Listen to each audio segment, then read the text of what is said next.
हृदय में बैठा लीजिए। कितना सरल सहज अमृत में नाम हमारी प्यारी जू का है, राधा राधा राधा राधा राधा राधा।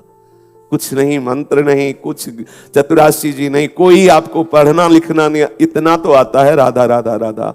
आप रटिए, ये एक तार आप चलाइए, बार बार श्वास ऊपर आ रही नीचे जा रही, इसी में बसा लीजिए। राधा राधा राधा राधा राधा नामैव कार्यम हेनुदिन मिलितम साधना गीस कोटिस। करोड़ों साधनाओं को हे कर देने वाला ये राधा नाम रटन है। राधा राधा राधा राधा। अखिल लोकों के स्वामी परब्रह्म की प्रतिष्ठा, अनंत ऐश्वर्य महान ऐश्वर्य जिनके चरणों में लुटता घूमता है, ऐसे हमारे प्यारे लालजू महाराज इस राधा नाम के अधीन है। हम ब्रजवासी हैं, हम वृंदावनवासी हैं, हम एक क्षण भी अमृत में नाम भूले नहीं। कितना सरल, कितना सरल और कितना महिमा में, जो बड़ी बड़ी साधनाओं से आराधना करके हमारे लाल बिहारी के चरणों को अपने ध्यान में देखना चाहते हैं बड़े बड़े योगी लोग, मुनिजन। मुनि मन ध्यान धरत नहीं पावत, उनके लिए भी दुर्लभ है। योगींद्र दुर्लभ गति मधुसूदनोपि, ये दुर्गम है। और राधा नाम जापक के पीछे डोलते हैं। देख लेना, एक दिन तुम्हें अनुभव में आएगा कि प्यारे जी आप पर कितना बरस रहे यदि आपकी जिह्वा पे राधा नाम हुआ। अनंत जन्मों के संस्कार राधा नाम जापक के ठाकुर जी नष्ट कर देते हैं। विश्वास कीजिए। अनुल्लिख्या अनंतान तदपराधान मधुपतिर महाप्रेमाविष्टस तो परम देयम विमर्शति तवैकम श्री राधे गृणत इह नामामृत रसम महिमना का सीमाम स्पृशति तो दास्यैक मनसाम। हम उनकी महिमा का क्या गान करें जो राधा दासी भाव से हैं। हम श्री जी की दासी हैं, मंजरी हैं, किंकिरी हैं, सहचरी हैं, जो महानुभाव ऐसी ठसक में रहकर आठों पहर सेवा पद्धति से चिंतन करते रहे, उनकी महिमा का कौन वर्णन कर सकता है। केवल तवैकम श्री राधे गृणति नामामृत रसम, तवैकम केवल एकमात्र आपके राधा नाम का जो रटन करते हैं उनकी महिमा है कि उनके समस्त संचित कर्म भस्म करके आगे कोई अपराध होगा लिखा नहीं जाएगा, और लालजू प्रेमाविष्ट होकर के उसके पीछे डोलते हैं। हम अपने समय को जो हमें ब्रजवास में करुणा करके श्री लाडली लाल ने ऐसा सौभाग्य दिया है, हम कभी खाली न रहे। हर समय मंत्र चल रहा है ठीक है, पद चल रहा है ठीक, नहीं चल रहा तो इतना सरल अमृत में राधा नाम सुधा रसम, राधा राधा राधा राधा राधा राधा राधा। कैसा महामहिमा में हमें अवसर मिल गया। और ये नाम कितना महिमा, करोड़ों साधनाएं हे हो जाए ऐसा फल प्रदान करेगा। आहा, कोटि कोटि साधनाएं हे हो जाए ऐसा फल मिलेगा। ये मत सोचो कि ये सरल राधा नाम क्या इससे होगा। ये नामामृत का राधा नाम का स्मरण करने वाले के हृदय में जो फल प्रकट होगा, अर्थात प्यारे जू के प्रति जो प्रेम प्रकट होगा, वो किसी साधना से नहीं। इसलिए सर्वेषु साधन वरेषु चिरम निराशा, बड़े बड़े श्रेष्ठ साधनों से नैराश्य भाव को धारण करके राधा नाम आसक्त चित्त हो गया, उसे वो प्राप्त होता है जो किसी और साधना से नहीं। राधा नामैव कार्यम हेनुदिन मिलितम साधना गीस कोटिस। एकमात्र कार्य केवल रह गया, आप बस राधा राधा राधा राधा राधा राधा। निज मंत्र, शरणागत मंत्र, चतुराशी जी, श्रीमद सुधा निधि जी, श्री 42 लीला जी, कैसे कैसे हमारे पास समुद्र हैं, महाबल है इस मन को ठीक करने के लिए। अब एक क्षण भी खाली न रहे। नाम में मन नहीं लग रहा, हम लीला गायन में लग गए, लीला श्रवण में लग गए। हम एक क्षण भी खाली न रहे। हमारा तन मन दोनों वृंदावन का सेवन करें। तन तो वृंदावन वास कर रहा है और मन विषय में संसार में फिर रहा है। आपको अनुभव नहीं हो रहा प्रेम रस का। आपको लगेगा क्या है वृंदावन की महिमा, यहां भी तो वही संसारिकता है, लेकिन यहां क्या है, अभी इसी क्षण प्रिया प्रीतम रस केली कर रहे हैं। अब अनंत सुख की वर्षा हो रही, लेकिन हम वंचित हैं। पकड़ो इस बात को। कहीं ना कहीं आप इस सूत्र में अपने आप को नीचे उतारे हुए हैं। दूरादपाश्य स्वजनान सुखमर्थ कोटिम सर्वेषु साधन वरिष्ठ चिरम निराशा। इससे आप बच जाओ तो बरसंत में उस सहजाद्भुत सौख्य धाराम, अद्भुत सुख की वर्षा इसी क्षण हो रही। यही लीला विहार हो रहा है, यही वृंदावन धाम है, यही चिदानंद वृंदावन भूमि है। आचार्यों ने भवम वृंदावन का वर्णन किया है, जैसी हरिवंश विपिन भूतल पर संतत विचल जोरी। कहीं न कहीं हम परिवार के राग से, कहीं न कहीं हम अर्थ के द्वारा प्राप्त होने वाले भोगों में, कहीं न कहीं हम छोटे मोटे साधन सुखों में अर्जे हुए हैं। इसीलिए हमें प्यारी जी की जो कृपा बरस रही उसका अनुभव नहीं हो रहा। सबसे पहली बात, ब्रज 84 कोष में सब भगवत प्रसाद से वास कर रहे, इसलिए सब हमारे पूजनीय हैं, बच गए, अब आप निर्दोष हो गए। दूसरी बात, एक क्षण भी हम प्रिया प्रीतम के चिंतन से बिलग ना रहे। इसे पकड़िए, आप रोज सुनते हैं लेकिन घंटों विषय चिंतन में चला जाता है। कभी कभी जैसे प्रश्न करते, कहां हो आप, उसी समय आप आश्चर्यचकित होकर के अरे अच्छा हो, फिर आप कहां थे, आपको पता नहीं। आप थोड़ी थोड़ी देर में अपने से प्रश्न कीजिए, आप कहां हो।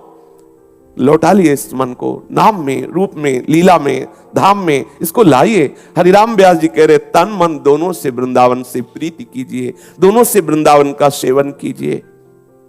एक गोविंद चंद लगी छाड़ी, लोक वेद की भीति।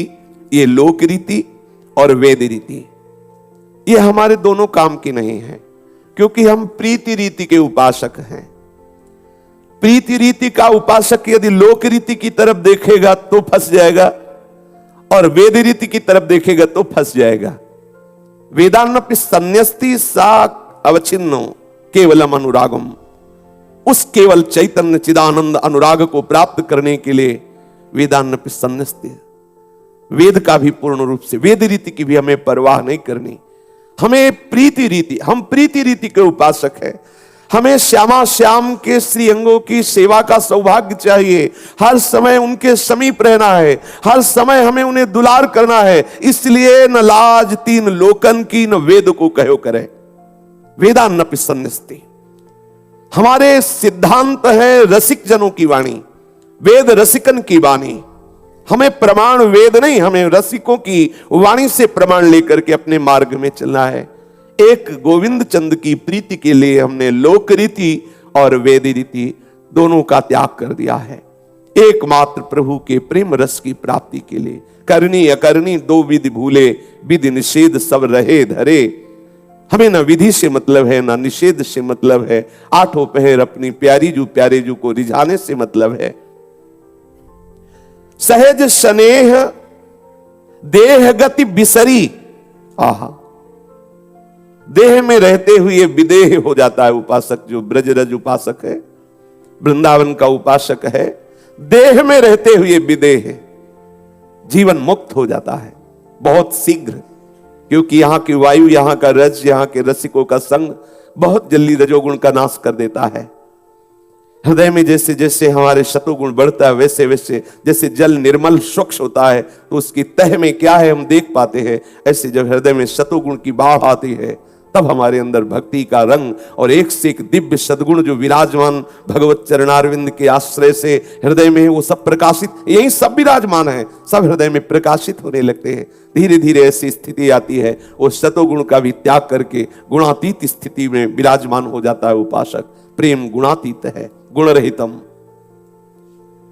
श्री वृंदावन धाम का सेवन का परिणाम है देह रहित हो जाना, देह में रहते हुए, अर्थात उस भाव देह की प्राप्ति जो देह राग को मिटा करके प्राप्त होता है। स्थूल सूक्ष्म कारण तीनों से परे अपने स्वरूप में स्थित महापुरुष इस रज के प्रताप से श्री श्यामा श्याम के निरंतर सानिध्य को प्राप्त होता है। ये रजरानी प्रदान करेंगी। आप देह रहित क्यों नहीं हो पा रहे, आप इस सूत्र को देख लीजिए।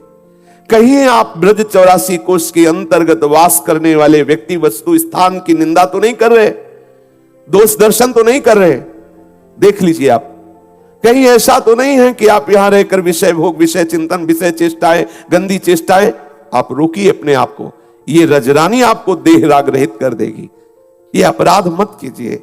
थोड़े दिन के लिए आप मान लीजिए मुझे सजा मिली है, ऐसा मान लीजिए, तो आप जीवन मुक्त हो जाएंगे। जैसे कोई जेल में हो तो क्या भोग भोगेगा, क्या वो बाहर अपनी मनमानी कर पाएगा। ऐसे मुझे एक बार गुरुदेव की आज्ञा रूपी जेल स्वीकार कर लेनी है। ये जेल आपको माया जेल से मुक्त कर देगी। एक बार ये बंधन स्वीकार कर लीजिए। अब ये जन्म मुझे श्री जी के चरणों में देना है, मुझे भोग नहीं भोगने, मुझे संसारिक सुख नहीं भोगने। फिर आप देख लीजिए आपको ऐसा सुख मिलेगा कि आप नाच पड़ेंगे। देह भाव से रहित करने की सामर्थ्य वाली रजरानी है। पांचों भूले देह सुधे। आहा, कभी 1 मिनट ऐसी स्थिति की मांग कीजिए, 24 घंटे में 1 मिनट तो कभी ऐसे आवे कि आप अपने शरीर को भूल जाएं और आप प्रिया प्रीतम में गाढ़ तन्मयता को प्राप्त हो रहे हैं। आप देखिए, कभी तो देखिए ऐसा, कभी ऐसी मांग कीजिए, कभी ये हलचल बंद हो, कभी कोई ऐसे निकुंज में, एकांत स्थान में, कोई कुटिया में ऐसे आप बैठे हुए हैं यमुना किनारे या कहीं जहां जैसा आपको सुपास मिले कि आप 1 मिनट के लिए भूल जाइए, 1 मिनट के लिए आप ना हो, खो जाइए। कभी ऐसी स्थिति की मांग कीजिए। कुछ क्षण तो ऐसा आवे जिसमें कौन सा समय है, कहां बैठे हैं, सब भूल जाए। एकमात्र गोरे सांवले चरणारविंद, आप उसमें डूबे हुए हैं। कितना अपार सुख है। एक बार आकांक्षा कीजिए, पर यह आकांक्षा तभी होगी जब अन्य आकांक्षाएं मिटेंगी। नहीं तो वो अन्य आकांक्षा होने के कारण ये बात समझ में ही नहीं आती कि ऐसा भी कोई आनंद है। अरे खाने पीने, सूंघने छूने, इसमें जो आनंद है, इससे बढ़कर और क्या आनंद हो सकता है। अपनी पार्थिव बुद्धि ऐसा निर्णय करती है। देह रहते हुए भी विदेह स्थिति प्रदान करने वाला ये ब्रज 84 कोश है। हरिराम व्यास जी कह रहे हैं, सहज स्नेह है।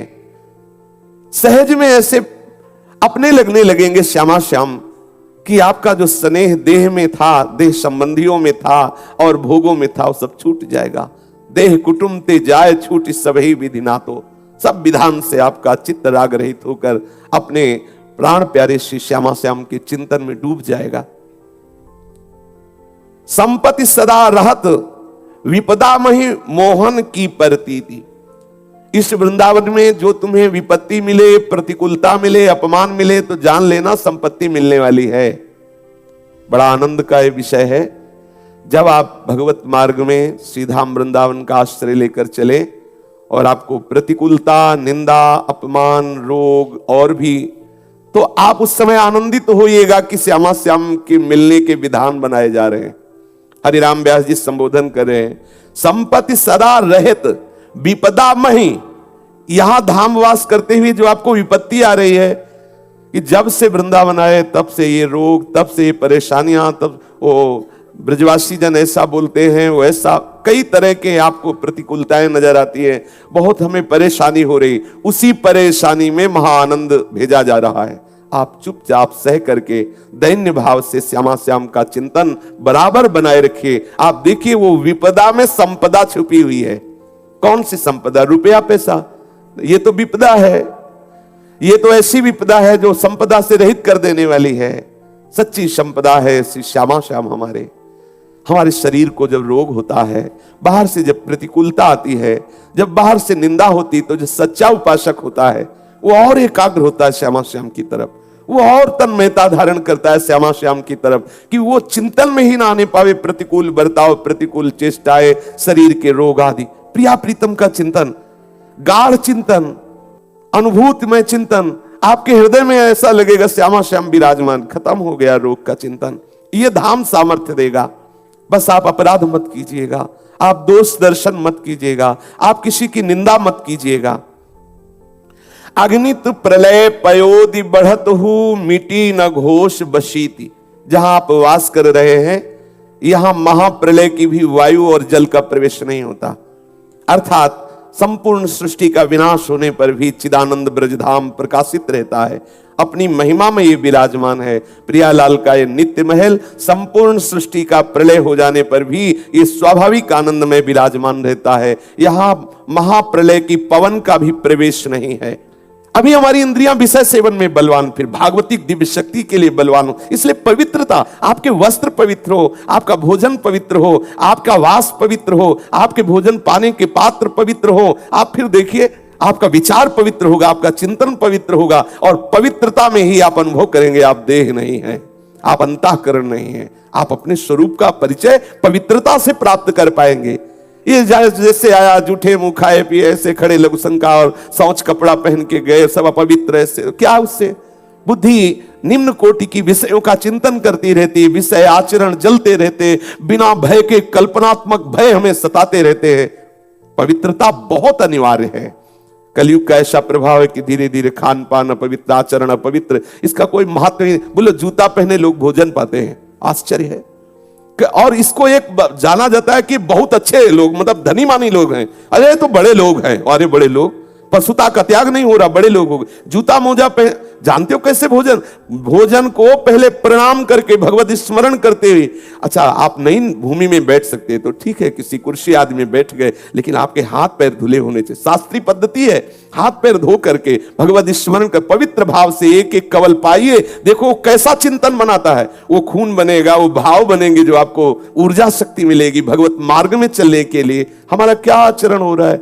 पशु अपवित्र विचार, अपवित्र भोजन, अपवित्र वास, अपवित्र सब चेष्टाएं, तो पशु की तरह जीवन, पशु की तरह।